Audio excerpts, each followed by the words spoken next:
My name is Melissa Doty, and I'm an artist here in Charleston, West Virginia. I was born in Columbia, South Carolina. It was 1970. My father was in Vietnam. When he came home, we moved to South Charleston, West Virginia, and pretty much I've been here all my life. I am untrained in a professional sense, but have always been drawn to colors and patterns.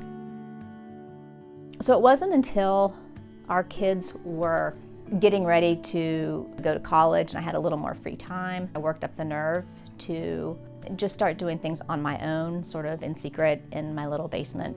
If I had to describe my style, I would say it is joyful and colorful, makes people happy. I really enjoy when somebody receives the painting or they connect with the painting and they're like, oh my gosh, this makes me so happy. When I decided to create some space in our basement where I could draw, I would just draw with markers and post a little bit on Instagram. Quickly found a really supportive community of other creatives and artists. A lot of artists are talking about social media these days because there's really a love-hate relationship with it. It is good in that it gives a lot of power to the individual creative to promote themselves. On the flip side, while it did give me confidence, there is this issue where it's harder for me to put something out there that's unexpected.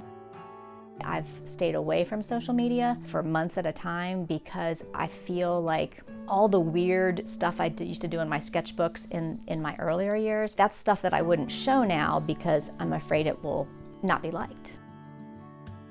I always love a good floral or a botanical. I love making something kind of wild and crazy. But on the flip side, I like those geometric pieces where it's just a bunch of circles or a bunch of tiny squares.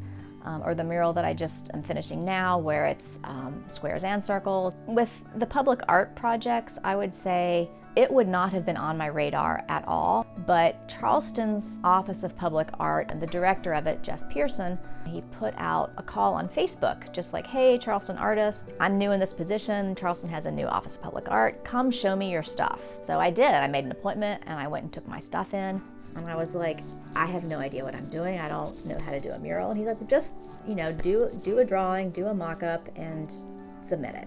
So that was my first mural in 2018. The murals that I normally do are either I apply for them or somebody reaches out to me. There are some soccer fields on the west side of Charleston. The family who helped develop the fields really wanted to take this really long wall that was sort of an eyesore, and they wanted to put a mural on it. I had been playing around with a quilt pattern making program, and I had posted this picture, and it's sort of circles and squares. And they liked it, and they said, can you make a mural that looks something like that? It's basically like a 900 square foot wall, sort of a quilt pattern with some lettering on it. So I have, friends or followers or, fellow artists because of Instagram all over the country and all over the world. And they're like, wow, you get to do so many cool things. How do you get these opportunities? And I would just say that, in West Virginia, you kind of know everybody. There is something to be said about being in a smaller pond. It would be great to live in LA or New York or wherever it is that, the cool artists live.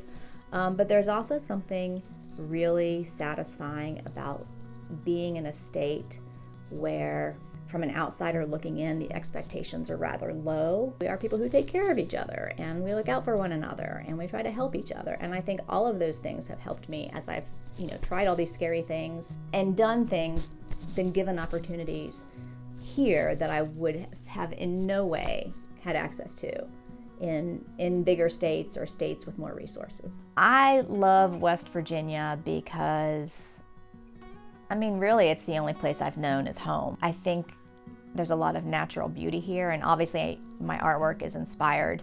For those people who live here and who wanted to get started in art, I don't think you need an art degree to be a successful artist. If you create art, you're an artist, period, in my book.